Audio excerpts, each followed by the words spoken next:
नमो आर्याणां नमो अज्ञायानां नमो लोये सावसाहुनां एषो पञ्च नमोकारो स्वपावपणासनो मंगलानं च सर्वेषु परमं हवै मंगलम्। नमो दुर्वाररागादि वैरिवारनिवारणे अर्हते योगिनाथाय महावीरायतायिने कल्याणपादपारामं सुतगंगा हिमाचल विश्वम्भोजरविन्देव वन्दे श्रीनाथनन्दनम्। अज्ञानतिमिरान्धानं ज्ञानाञ्जनशलाकया नेत्रमुनितम्बेन तस्मै श्रीगुरवे नमः। निरन्धे भवकानने परिगलपञ्चाशवाधरे नानाकमलता गहने मोहन्धकारोधरे भ्रान्तामाहिमदेहिनां थिरकुते कारुण्यपुण्यतीर्थेश प्रतिष्ठा सुदारस किरो रम्य गिरपान्तुवा। भगशल्यों साहित्यकार महाराजा विनय उपाध्याय शांत सुदारस का ग्रंथ के अंदर जिस स्वरूप बता रहे हम देख रहे हैं। अभी तक हमने देखा मंगलाचरण आदि का कार्य के अंदर, और उसके बाद जो हमारा ध्येय है शांत सुदारस, तो नवरसों का कार्य के अंदर शांत सुदारस को रसादी राज कहा गया। रसादी राज ये बताने का आशय यही है कि ये अमुकते नव है, इसके अंदर हमारे उपयोगी क्या है, विशेष उपयोगी हमारे जीवन के अंदर क्या वस्तु बनने वाली है, इसकी तरतमता देखने का कार्य बना। क्योंकि कभी कभी हमारा जीवन और हमारी जीवात्मा भ्रांति के अंदर पड़ जाए। दूर से देखते कि बहुत अच्छा है, लेकिन जब नजीक जावे, जब अनुभव करें, उसी समय के अंदर पता लगता है कि वास्तविक के अंदर हम क्या पकड़ बैठे, क्या पकड़ना था। इन परिस्थिति के अंदर इधर शांत स्वरूप का रसादी राज के रूप में बताया गया। तो रसादी राज क्या है, अब उसका स्वरूप विनय जी महाराज उपाध्याय बताने जा रहे हैं। शांत स्वरूप का, जो शांत स्वरूप के अंदर आने वाला जीवात्मा, शांत स्वरूप का ध्यान धरने वाला जीवात्मा क्या प्राप्त कर सकता है, कि परम पद यानी मोक्ष तक पहुंचने की ताकत इस तत्व शांत सुधारस के अंदर बताया जाता है। लेकिन उपाध्याय भगवान विचारों का कार्य के अंदर परमात्मा की वाणी के द्वारा अपने मन घड़ित कार्य नहीं है, लेकिन जो कुछ बताया जाएगा परमात्मा की वाणी के आधार ऊपर ही बताया जाएगा। तो परमात्मा की वाणी का आधार ऊपर बताते हैं इस जीव का स्वरूप क्या है। इस जीवात्मा ये अवनी ऊपर 14 लोक के अंदर उसका स्वरूप कैसा बना हुआ है। क्योंकि कभी कभी हमारे जीवन के अंदर पुरुषार्थ के अंदर खामी आ जाती है, स्थिति का स्वरूप नहीं जानते, तभी हमारा आत्मा की परिस्थिति हम यदि जान लेवे तो वास्तविक के अंदर हमारा जो पुरुषार्थ होगा, हम पुरुषार्थ करेगा, वो पुरुषार्थ कैसा बनेगा, यथार्थ बनेगा। नहीं तो कहते गतानुगत प्रवृत्ति के अंदर हमारी दिनचर्या चलती। तो ही स्वरूप बताने का कार्य के अंदर व्यवहार राशि के अंदर आने वाला जीवात्मा, अनादि निगोड़ के अंदर पड़ा जीवात्मा, जब भविष्यवक्ता योग बनता है तभी नंबर लगता। निगोद के अंदर कुछ संख्या नहीं, એટલે जीवात्मा है।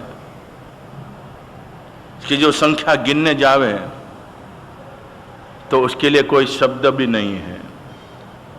कहती 14 राजलोक के अंदर असंख्य गोला है जिसकी गिनती नहीं, और एक एक गोला के अंदर असंख्य जीवात्मा है जिसकी गिनती नहीं।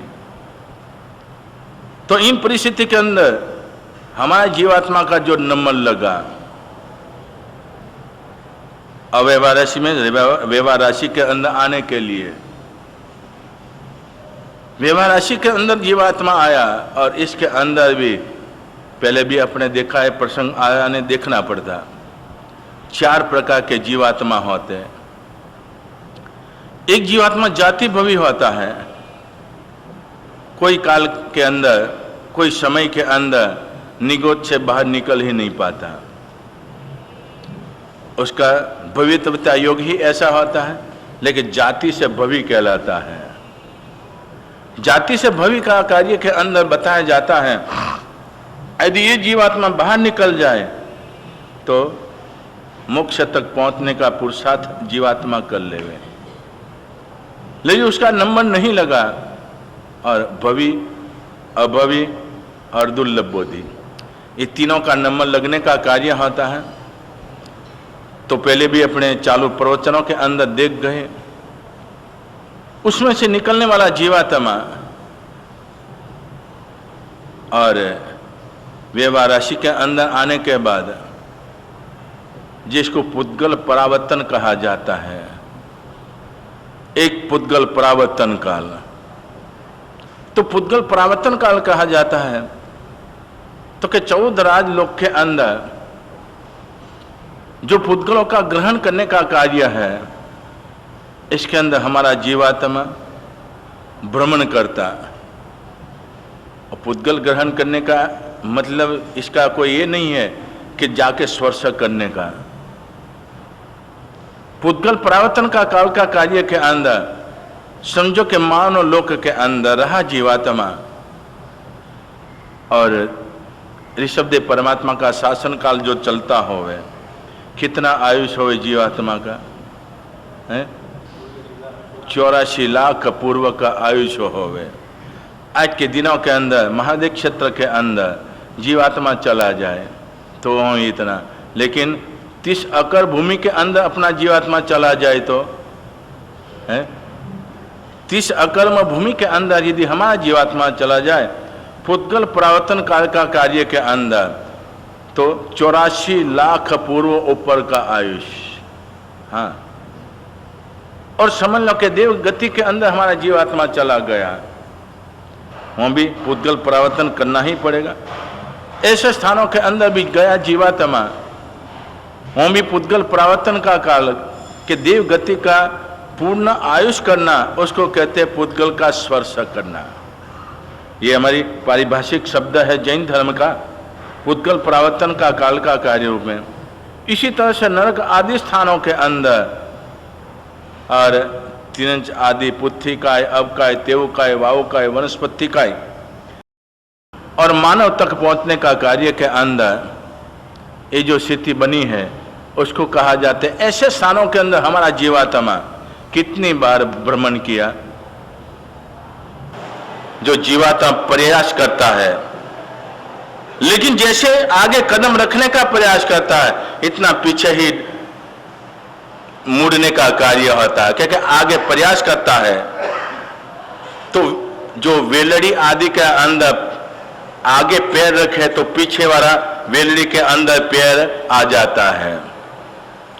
तो इन परिस्थिति के अंदर जीवात्मा इधर बहुत मुश्किल के अंदर आने का कार्य होता है।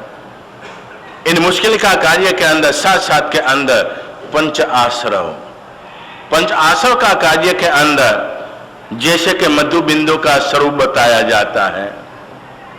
मधु बिंदु का स्वरूप जो बताया जाता है कि मानव है और मानव का कार्य के अंदर नीचे कुआं है और ऊपर डाली है। इस डाली का कार्य के अंदर जिह्वा इंद्री 5 आश्रव, स्पर्श इंद्री, रस इंद्री, घ्राण इंद्री, चक्षु इंद्री और श्रोत्र इंद्री, ये 5 आश्रम है। इन आश्रम के अंदर आधीन मना जीवात्मा तो जीवा इंद्रिय आधीन मना जीवात्मा मधु बिंदु का कार्य के अंदर बताया जाता है कि डाली पकड़कर ऊपर मुकते लटका हुआ है और ऊपर मधु बिंदु है। मधु बिंदु उसमें से एक एक बूंद समय अंतर है गिरने का कार्य होता है। लेकिन उस मुसाफिर ने, इस व्यक्ति ने कार्य ऐसा बनाया, मुंह खुला रखा और मुंह खुला रखने का कार्य के अंदर शहद जो होता है, मधु कहो शहद कहो, शहद का अमुक आस्वादन उसको बहुत अच्छा लगता है और बहुत अच्छा लगना का कार्य के अंदर एक बूंद गिरने का कार्य के अंदर और उसका आस्वादन का अनुभव करने का कार्य के अंदर, इतने के अंदर ऊपर देखा तो दूसरा बिंदु भी नीचे गिरने की तैयारी के अंदर सोचता है ये भी आ जाए मेरे मुख के अंदर। और इतने समय के अंदर परमात्मा रूप वाणी देव विमान आने का कार्य होता है। उनसे पसार होते हुए इस जीवात्मा दुख के अंदर पड़ा हुआ है और नीचे कैसी स्थिति है, कुआं है, इसके अंदर 4 सर्प मुंह खुला करके वो भी राह देख रहे हैं। तो 50 का कार्य के अंदर, 5 आश्रम का कार्य के अंदर तो वो तो पराधीनता के अंदर आ गया है। लेकिन मोहाधीन जीवात्मा तो क्रोध मान माया लोभ वो भी हम कहते हैं अपना मुंह चौड़ा करके तैयारी के अंदर पड़ा हुआ है। यदि इस जीवात्मा नीचे गिर जाए तो उसको हम खत्म कर देवे। लेकिन मुहाधीन बना जीवात्मा शहद बिंदु आस्वादन करने का कार्य के अंदर नीचे नहीं देख पाता, ऊपर ही देख रहा है कि बिंदु कब गिरेगा और मैं उसका आस्वादन करूंगा।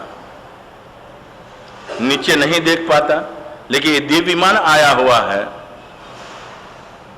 और स्तंभित कर दिया अपनी शक्ति के द्वारा। और देव ने देखा पहले नंबर के अंदर इसकी स्थिति देखी, जमीन ऊपर नहीं है,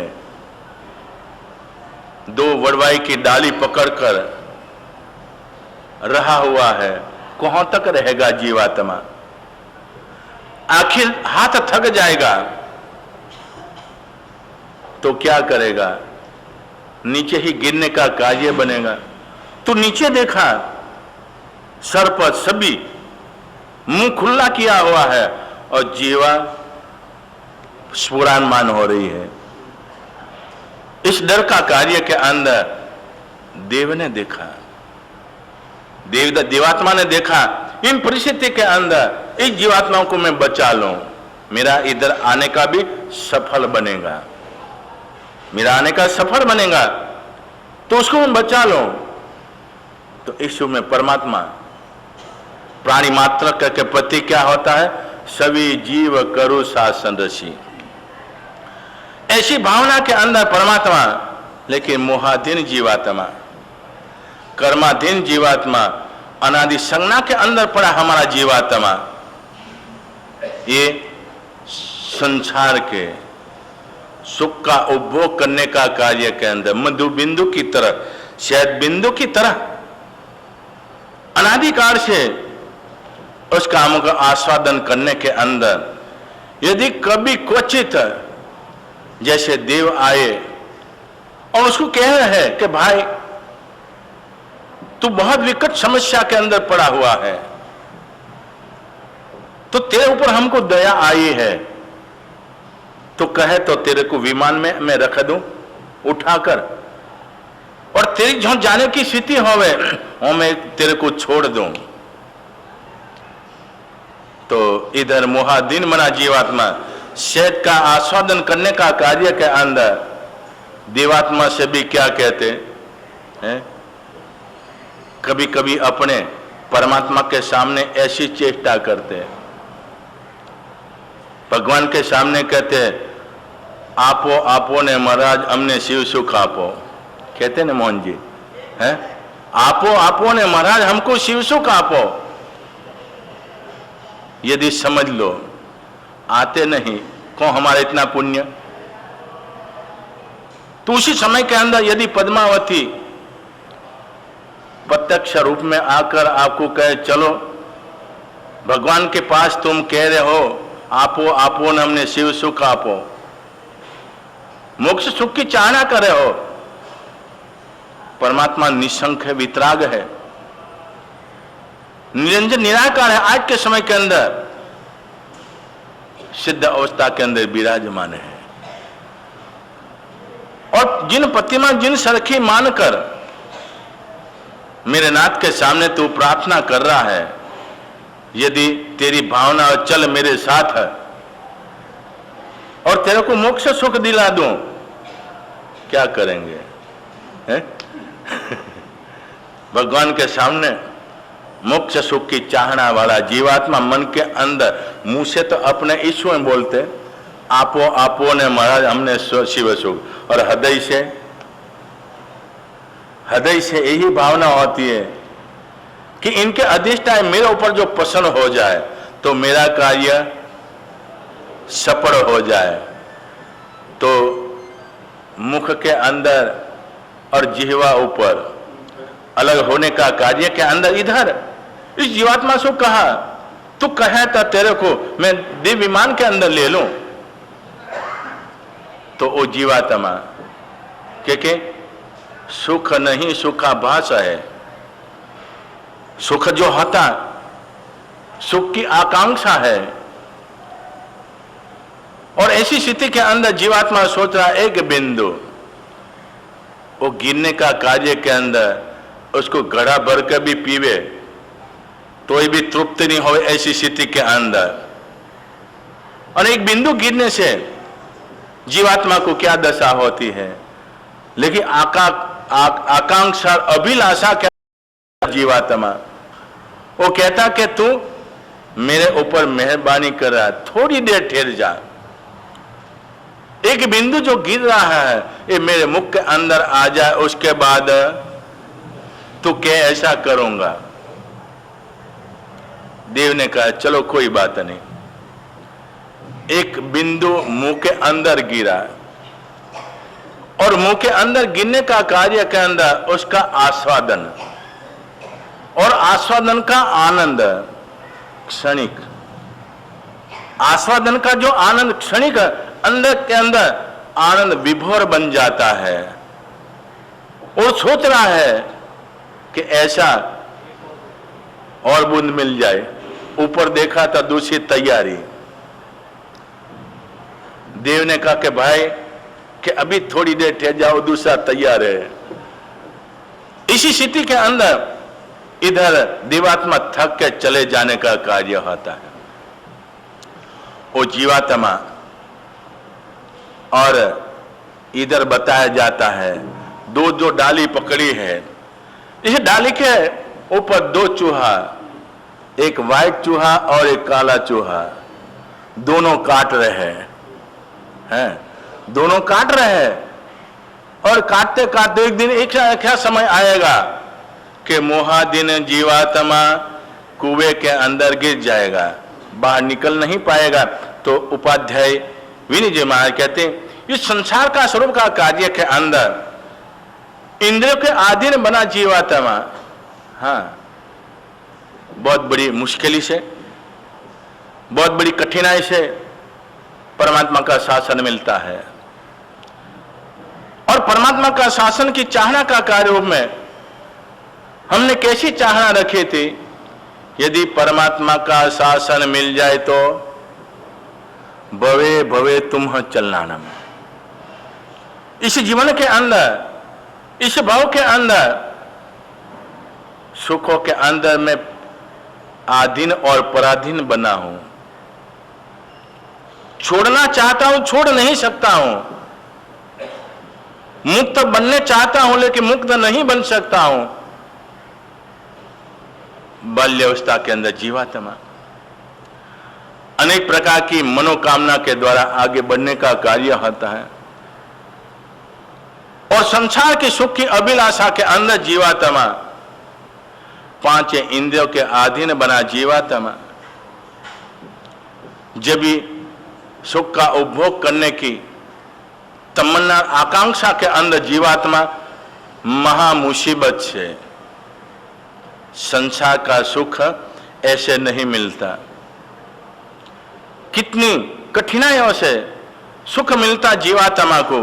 पूर्व की पुण्य का योग होवे, पूर्व की पुण्य का योग होवे तो सहलाई से मिल जाए, लेकिन इस आत्मा जो शरीर जो धारण किया है वर्तमान काल का, ये यदि शरीर साथ नहीं देवे भवंतर का कर्म का उदय का कारण रूप है, तो वर्तमान के अंदर जो मिला है सुख का साधन उसका भी उपभोग नहीं कर पाएगा और अभिलाषा आकांक्षा के अंदर आगे बढ़ता। कोई बात नहीं, दवा का डोज लेता रहता हूं और एक दिन मैं स्वस्थ हो जाऊंगा और स्वस्थ होने के बाद मेरी आकांक्षा अभिलाषा है सुख का उपभोग करूंगा।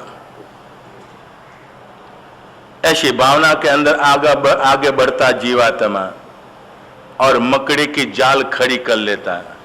हाँ, मकड़ी की जाल जो है वो खड़ी कर लेता और ये खड़ी करने के बाद कभी कभी ऐसी घटना बनती ठोकर लगने की, ऐसी ठोकर लगती है न रहा जाए न सहा जाए। इसी समय के अंदर जीवात्मा सोचेगा कि ये माया जंजाल से बाहर निकल जाओ, नहीं तो मुश्किल का पार नहीं है। एक चाहना होती है इसको पार करने के लिए, उसको प्राप्ति करने के लिए खून का पानी किया जाता है और वस्तु प्राप्त होती है, लेकिन उपभोग के समय के अंदर क्या स्थिति बनती है। इन परिस्थिति के अंदर जीवात्मा और उसी समय के अंदर चाहे बाहर निकलने का कार्य के अंदर, लेकिन मोहाधीन मोह राजा ने क्या बनाया है, इस जीवात्मा को पास डाल दिया है, गले पास डाल दिया है, गला के अंदर भी डाल दिया है, हाथों के अंदर भी डाल दिया है और पैरों के अंदर भी जंजीरों डाल दी है। यदि इंसान चाहे निकलने का कार्य के अंदर तो निकल नहीं पाता, छूट नहीं पाता और ऐसी तरह से जिंदगी पसार करता जीवात्मा। और वन के बाद आगे बढ़ते हुए जीवात्मा सोचेगा और 60 चले गए, 60 के बाद यदि अवकाश मिलता है, समय मिलता है, उसी समय के अंदर भावना जगे आत्म कल्याण की ग्रस्त मर्यादा के अंदर, लेकिन विशिष्ट आराधना जो करनी होवे तो उसी समय के अंदर सर्ववित्ति योग के अंदर जीवात्मा जावे तभी कार्य होता है। और इस माया जाल के अंदर 5 इंद्रियों के अधीन बना जीवात्मा पंचाश्रव, इसके अंदर अधीन बना जीवात्मा यदि चाहे तो उसी समय के अंदर यदि साधु संतों के पास आओ कि साहिब जी संसार बहुत देख लिया है, अब हमारे संयम मार्ग के अंदर आना है, तो साधु संत पूछे कि भाई कहां तक पहुंचे हो, तो के 60 आगे बढ़ गए हैं, अब तो 70 की तैयारी है। तो साधु संत भी क्या कहेगा, अब तो जहां बैठे हो, जिस जगह ऊपर बैठे हो वहीं तुम्हारे आराधना करने का, इधर अब तुम्हारा काम नहीं है।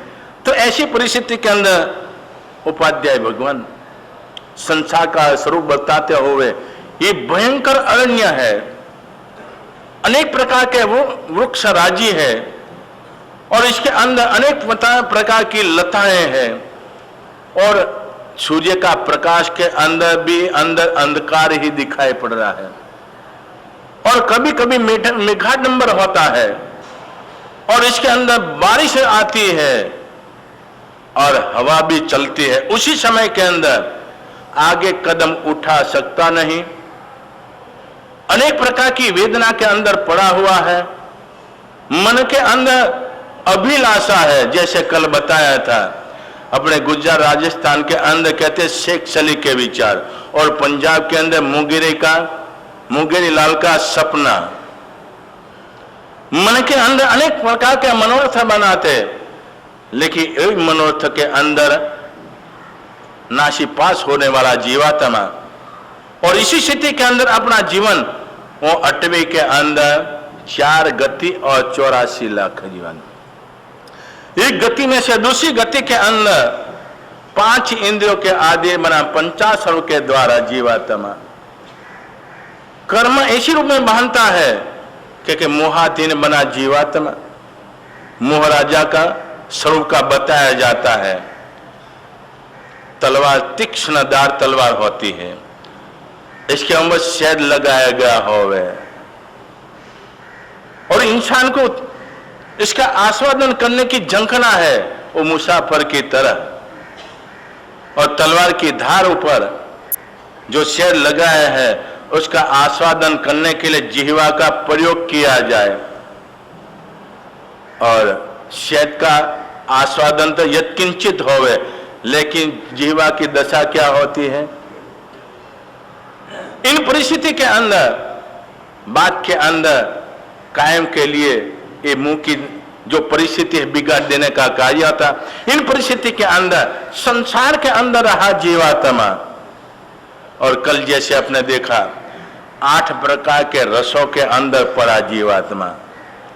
तो शांत सुधारस का कार्य के अंदर रसादि राज है, शांत सुधारस रसादि राज है। जिन जीवात्मा को परमात्मा की वाणी का कर्ण ऊपर स्पर्श होता है, हाँ परमात्मा की वाणी का कर्ण ऊपर स्पर्श होता है, लेकिन कहते मोहाधीन बना जीवात्मा, तंद्रा अवस्था के अंदर बैठा जीवात्मा और नशा के अंदर चकचूर बना जीवात्मा। इसके जीवन के अंदर यदि यह किंचित वाणी भी स्पर्श कर जाए तो उसके जीवन के अंदर कोई असर नहीं होती है, वो तो आस्वादन मोह राजा का ही करता। इधर धर्म राजा का जो वचन है ये वचन आमों के अंदर जाता ही नहीं। तो इन परिस्थिति के अंदर रसादि राज है, रसादि राज का वो आस्वादन अनुभव कैसे कर पाएगा। और इन परिस्थिति के अंदर जीवात्मा अनेक प्रकार का नाना प्रकार के दुखों के अंदर, नरक के अंदर गया नरक वेदना, तिरंच के अंदर गया तिरंच वेदना, देव गति के अंदर गया वहां पर सुख नहीं है। वहां भी ज्ञानी पुरुषों ने बताया है सुख नहीं सुखाभास है। जैसे कि राजस्थान के अंदर कच्छ के अंदर गर्मी के दिनों के अंदर इंसान दूर से देखे तो क्या पता लगता, पानी सामने है, लेकिन कहते झांझवा का नीर है, सुख नहीं सुखाभास है। ऐसे अंदर पड़ा जीवात्मा और परमात्मा की वाणी तक पहुंचता नहीं। कभी पहुंच दिया, सुन भी लिया, लेकिन जीवन के अंदर मोहाधीन बना जीवात्मा, उसको इस रूप में गिनने का चलो ठीक है, वाक्यन के अंदर गया, पुण्य का उदय है, वहां जिन वाणी श्रवण करने का योग मिला, इतने समय तक तो जीवात्मा सोचेगा और बात के अंदर तो वही विटमना, वही अमुक परिस्थिति के अंदर बना जीवात्मा, क्योंकि परमात्मा की वाणी के अंदर नहीं आने वाला जीवात्मा इसके जीवन के अंदर जो प्राप्त करना चाहे तो आगे बढ़ते हुए उपाध्याय विनय जी महाराज संसार का स्वरूप अपने खुद अनुभव करते, कोई नई बात नहीं है, लेकिन नई बात नहीं है, यही पुरानी है, लेकिन आदत बन गई है। ये दुखों की विटमना का कार्य के अंदर ये आदत बन गई है। कैद खाना के अंदर रहा जीवात्मा है, कैद खाना के अंदर रिढ़े गुनहगार जो होता है, और कैद खाना के अंदर उसको इधर सुनवाई हो गई है जज के द्वारा, तो आजीवन तक का कारावास का अतिथि है।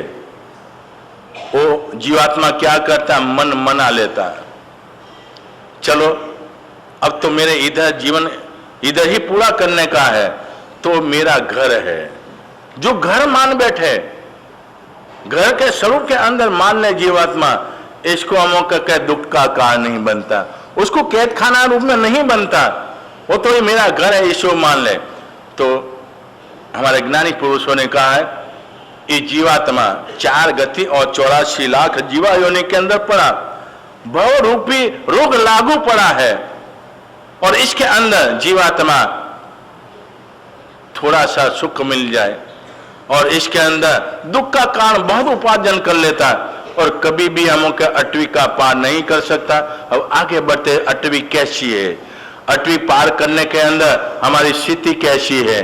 अब बाद में देखें, अब अपने भावना अधिकार कथानक योग के अंदर धन्य कुमार चरित्र जो चल रहा है, इसके अंदर हमने देखा कि धर्म का स्वरूप क्या है, दान, शील, तप और भावना।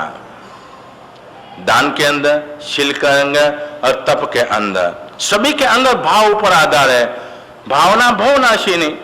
यदि आपने दान दिया, दान देने का कार्य, यदि आपने तप किया, यदि आपने कुछ भी हम करते हैं संयम की आराधना आदि की, लेकिन भाव कैसा है इसके ऊपर आधार है। तो धन्य कुमार चरित्र के अंदर बताया जाता है पुण्य की चौभंगी, पुण्य की चौभंगी का कारण बताया जाएगा, क्योंकि ये जो जीवात्मा इस नव तत्व के अंदर विधान आता है, जीव विचार, उसके बाद आगे बढ़ते हुए सम्यक ज्ञान का कार्य के अंदर जीव विचार इस सम्यक, लेकिन ये सारा का सारा मिलने के द्वारा नया पुण्य उपार्जन करने के लिए पुण्यानुबंधी पुण्य कहा जाता है। तो नया पुण्य उपार्जन करने के लिए आपके जीवन के अंदर जैसा मिला है ऐसा भाव भी मिलना चाहिए।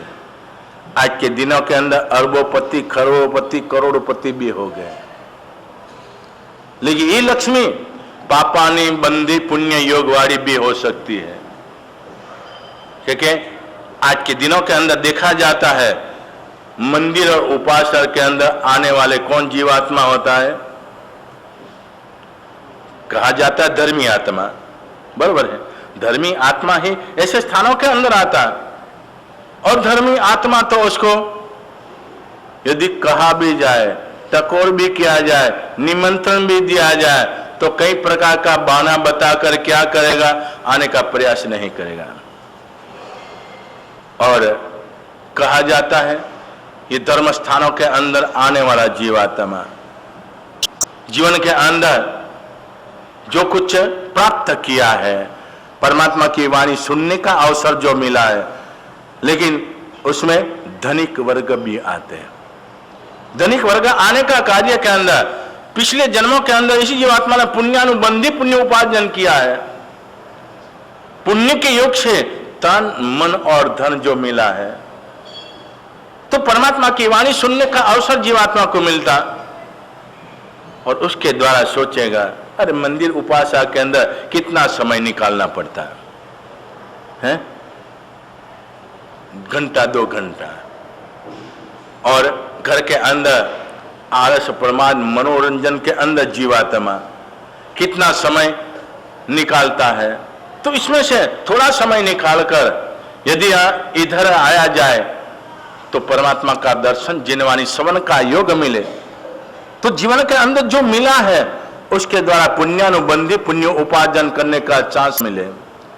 लेकिन जो जीवात्मा पूर्व की पुण्य के एक से धन मिला है, लेकिन धर्म नहीं मिलता, धर्म की वाणी सुनने का, हाँ उनको शायद को हम कहते हैं कौन बड़ी तख्ती लगानी होवे और आमंत्रण दो, हार तोरा पहरा दो, और एक आध फोटो अखबार के अंदर दिया जाए, वो समझ ले कि मेरे जीवन के अंदर मैं बहुत कुछ प्राप्त कर लिया।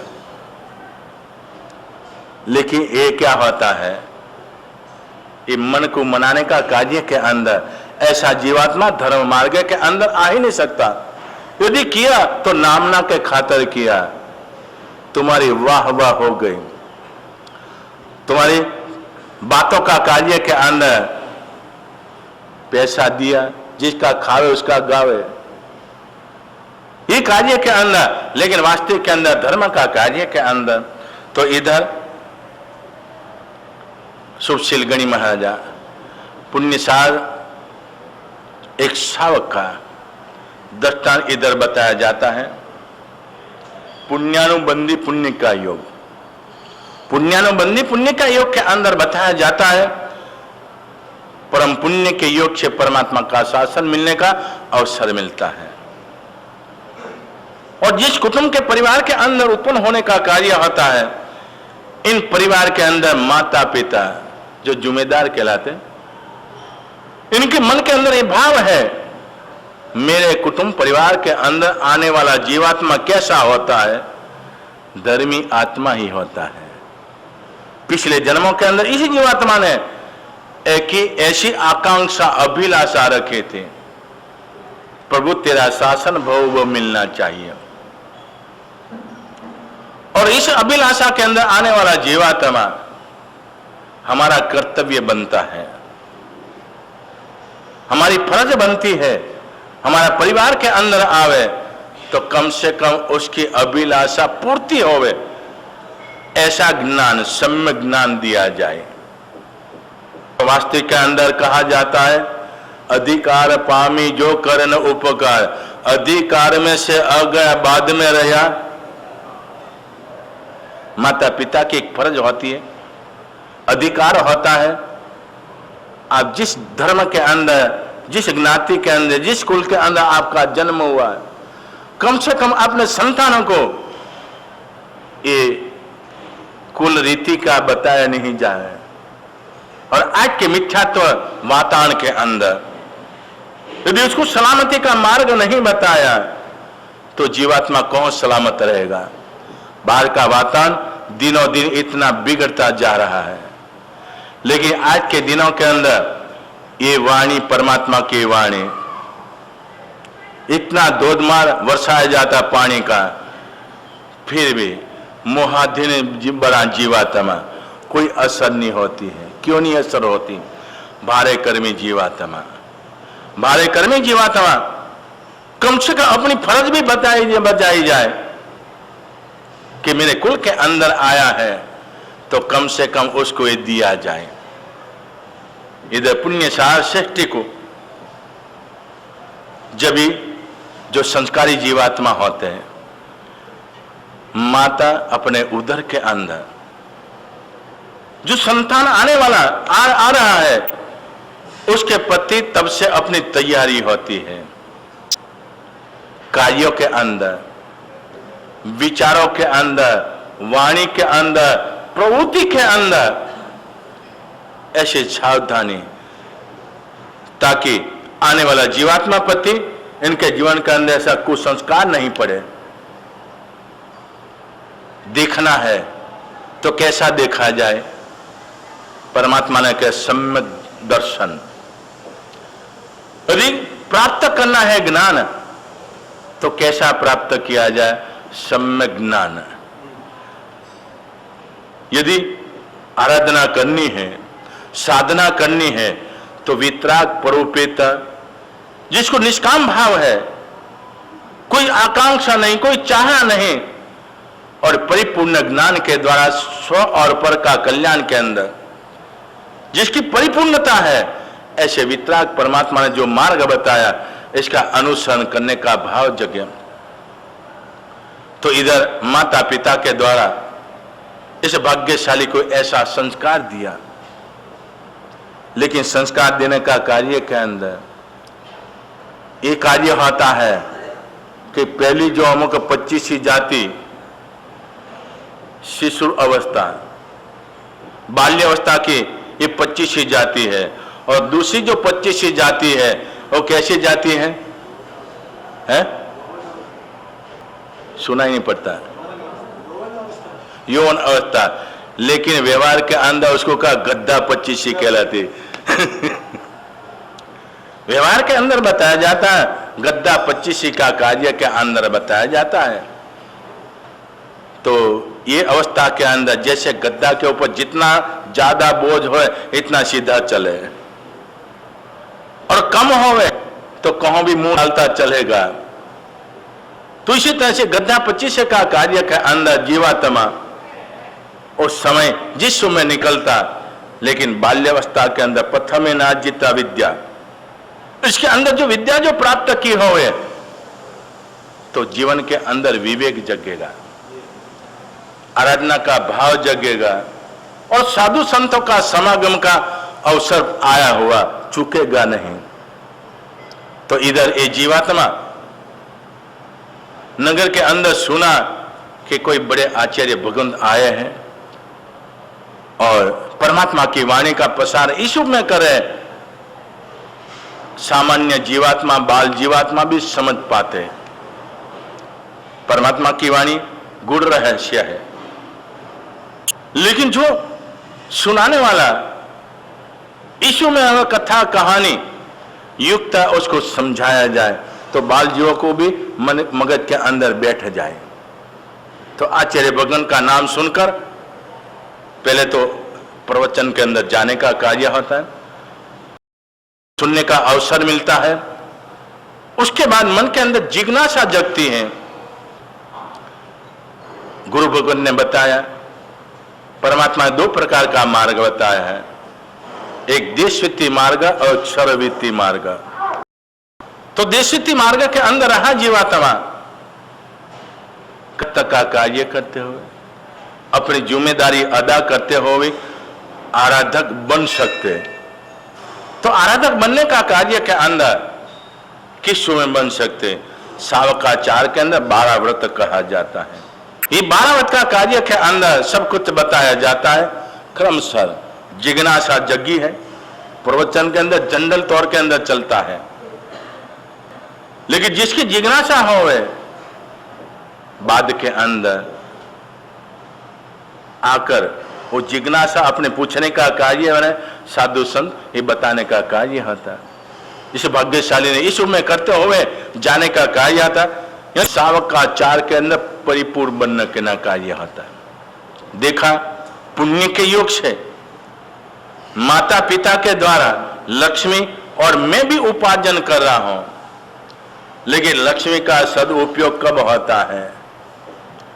परमात्मा ने असंख्य योग बताए, इन असंख्य योगों के अंदर सर्वश्रेष्ठ योग होवे तो अरिहंत परमात्मा है।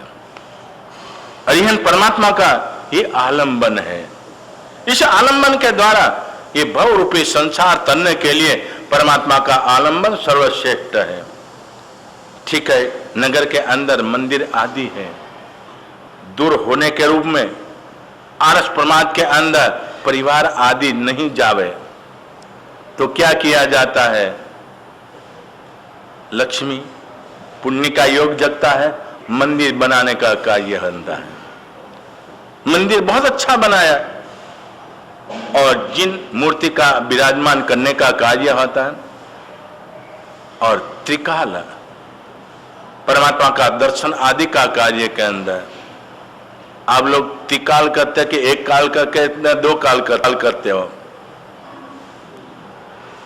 परमात्मा का दर्शन वंदन पूजन आदि कार्य के अंदर सावक के लिए त्रिकाल का कार्य बताया।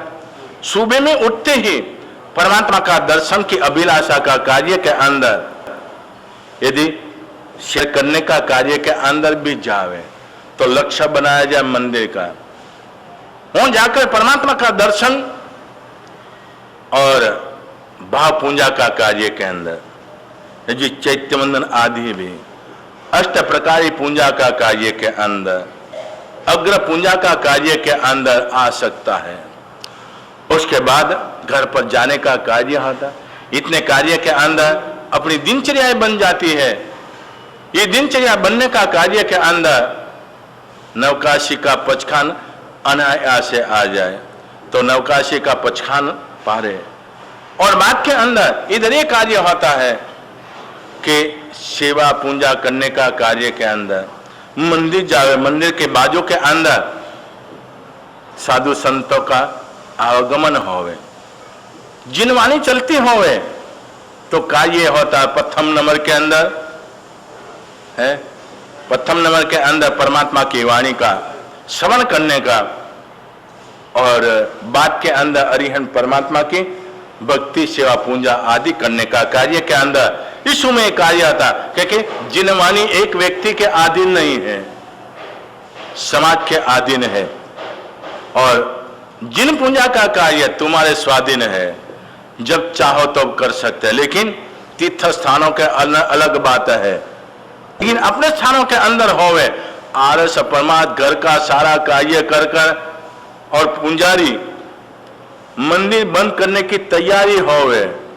और उसी समय के अंदर आकर अरे भाई मुझे पूजा करनी है, और उसके बाद घंटा निकाल दे, वो बेचारा सुबह से आया होवे, तुम अंदर सेवा पूजा करोगे, पुजारी बाहर क्या भजन करेगा है? कैसा भजन करेगा? उसको भी भूख लगी होवे, वो भी पूजा का कपड़ा के अंदर होवे, उसको भी हम कहते हाजत होती है जाने का कार्य के अंदर।